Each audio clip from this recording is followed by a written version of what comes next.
გამარჯობა ქიმიის გულმანებო. დღესთვის სტუდიაში ორი ჰალოგენია, ქლორი და იოდი. ერთი ჯგუფი, ერთი ქიმიური ლოგიკა, მაგრამ განსხვავებული ხასიათით. დავიწყოთ. წარმოგვიდგინეთ საკუთარი თავი, ვინ ხართ და რა მდგომარეობაში გვხვდებით? მე ვარ ეგეთი ნომერი 53 მუქიკრისტალური მყარი ნივთიერება, რომელიც გაცხელებისას იისფეროთქლად გარდაიქმნება. მე რიგითი ნომერი 17 მოყვითალო მოუწყანო აირი, ზაფხისობით და მაღალი რეაქტიულობით სიამოვნებით. ისე ჩვენ ჰალოგენები ვართ.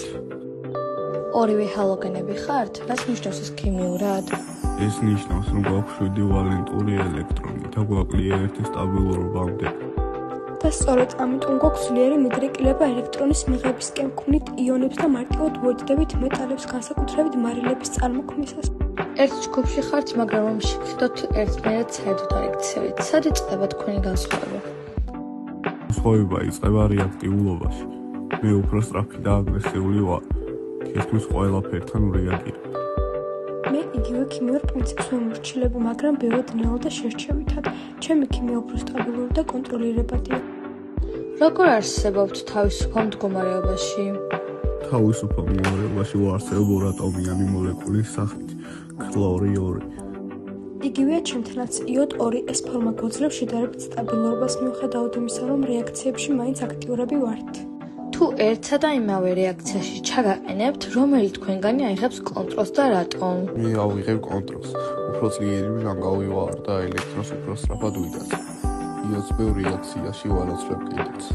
ქლორი ჩემზე აქტიურია, ამიტომაც მე უფრო პროგნოზირებადი ვარ და პროცესებში ნაკლებ ქაოსს ვქმნი. ანუ სწორედ აქედან მოდის თქვენი საშიში რეპუტაციაც? დიახ, ჩემი რეაქტიულობა პირდაპირ უკავშირდება საფრთხეს.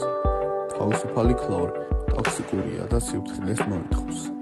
ჩემ შემთხვევაში საფრთხე დოზაზეა დამოკიდებული, მცირე რაოდენობით აუცილებელი ვარ, ხოლო ჭარბი რაოდენობა უკვე პრობლემა შეგიქმნით. და ასეთ ხასიათთან ერთად როგორ იყენებთ ამას ადამიანების ყოველდღიურ ცხოვრებაში? მე გამოვიყენები წყლის დეზინფექციაში, აუზებში, ქიმიურ წარმოებასა და სხვადასხვა მასალის დამზადებაში.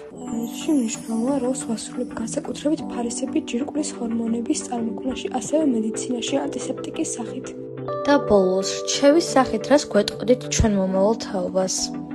ქიმიასთან სიფრთხილე აუცილებელია. წესების დაცვა გადამწყვეტია. და ბალანსი არც დეფიციტი ვარგა და არც მეტი ზომიერება არის მთავარი პრინციპი. ერთი ჯგუფი, ორი განსხვავებული ეგრეთ წოდებული ტემპერამენტი, ქლორი, სწრაფი და მკვეთრი, იოდი, შვიდი და ზუსტი. ჰალოგენები მიჩვენებენ, რომ ერთდროულად ქიმიური საფუძველი ერთდროულად ხასიათს უოლს არ აღნიშნავს და რომ დაივიწყოთ მცირე რაოდენობის შუშობა ხშირად გადამწყვეტია.